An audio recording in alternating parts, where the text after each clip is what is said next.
What up, people? I know for people who know me, for the longest time I've been saying I was going to start doing album reviews, and finally getting around to do it. But before I kick this review off, I got to give a shout out to the homie Flying Guillotine for letting me talk over his beat. I had got some background noise I need to help drown out on one of the instrumentals, so he told me I could use his stuff. I'll leave a link in the description below to his Bandcamp so you can check out some of his beats and whatnot. So to keep it moving along, I'm gonna review this Run the Jewels mixtape from Killer Mike and LP. If you don't know who Killer Mike is, MC from Georgia, first kind of bursted on the scene with his verse from The Whole World, his joint with Outkast. And from then, he released his debut album called Monster, which was a really dope, underrated album. Also known for the Pledge series. It was a Pledge 1, I Pledge Allegiance to the Grind 2, and then Pledge 3, which came out about a year or two ago. LP is a producer / MC from Brooklyn.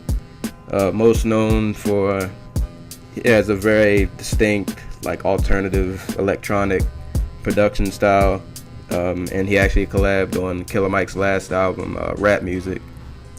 And then after Rap Music dropped, I guess they officially created a duo, which was entitled Run the Jewels, and this is their first, full collab effort.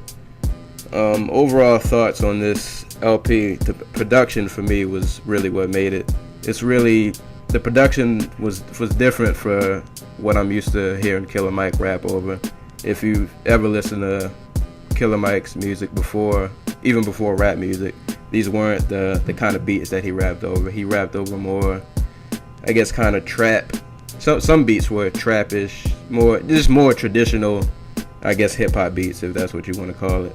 And that's, LP Styles is a little different than that, but they made it work.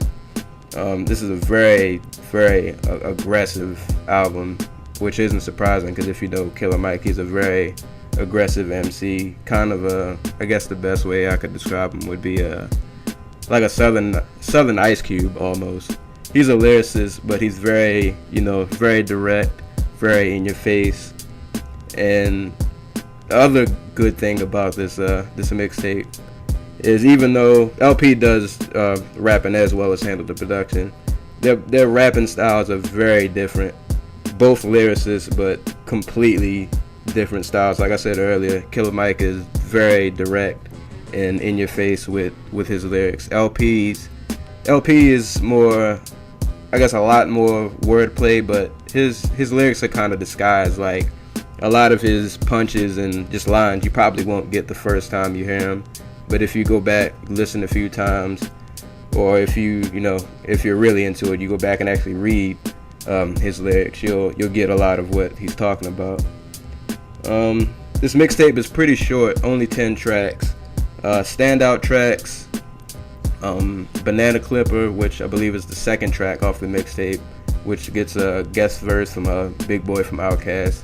He does his thing on there. 36 Cent Chain is another dope one.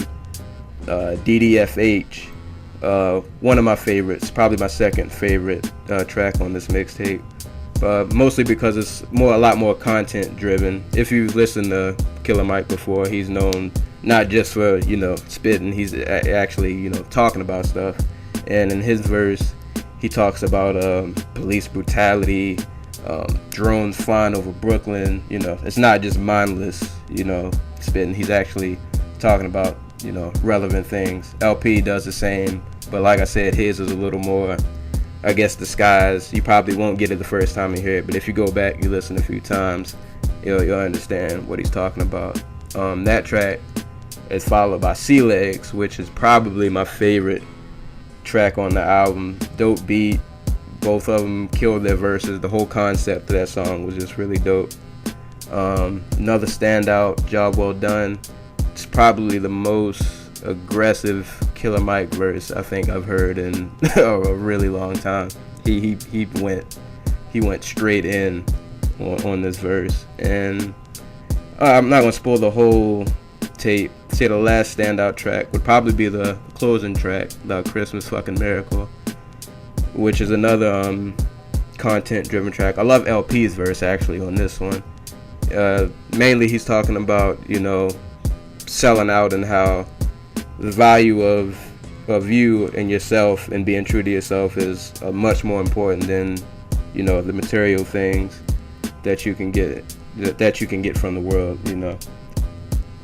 And I like another good positive of this album is it doesn't feel like one of them is, you know, dragging the other artists along. A lot of times when you listen to two rappers who collab on an LP or an album, it always feels like, well, not always, but sometimes it feels like one guy is kind of carrying the load and then the other guy is just kind of lagging along.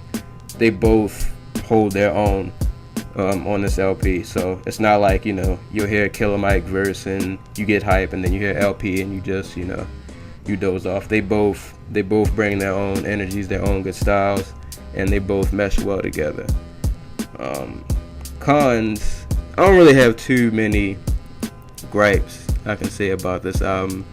I would say out of the 10 tracks on here, the only track that I probably could have done without was track number 7, which was called No Come Down.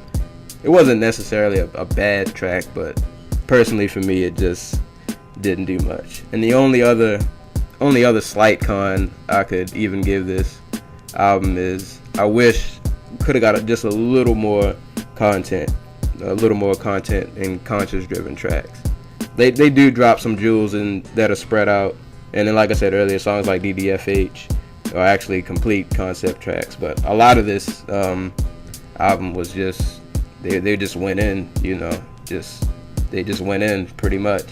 Not a whole lot of concepts, just straight lyrics. I wish we could have got a little more, you know, social topics that could have been talked about, because that's, you know, if you ever listened to Killer Mike before, especially, you know, he's not one to hold his tongue on politics. He's bashed Oprah, Bill O'Reilly, you know, he's went in on his fair share of people. So I wish we could have got just a little more of that, but, you know, even with not a whole many conscious tracks, you know, it still was a dope album pretty much from start to finish.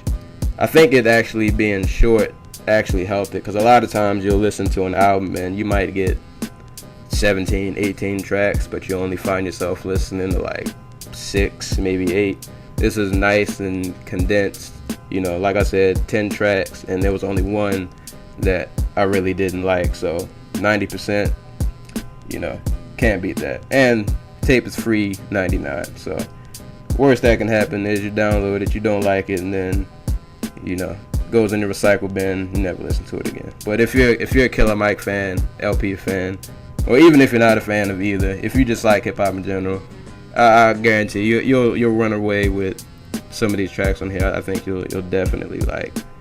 I'd recommend, if you do like this and you haven't listened to a lot of Killer Mike before, go listen to Monster, go listen to the Pledge series.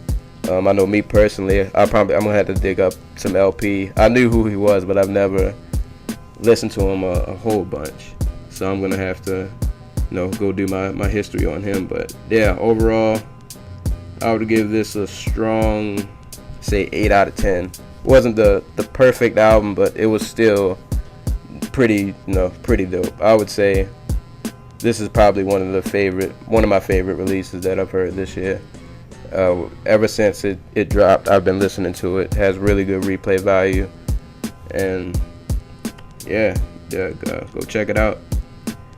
And yeah, that's about it. I'm gonna go eat some spaghetti. And if you like the album, if you've heard it, let me know what you think. If you like this review, let me know what other albums you would like to hear me discuss. And that's it. Peace.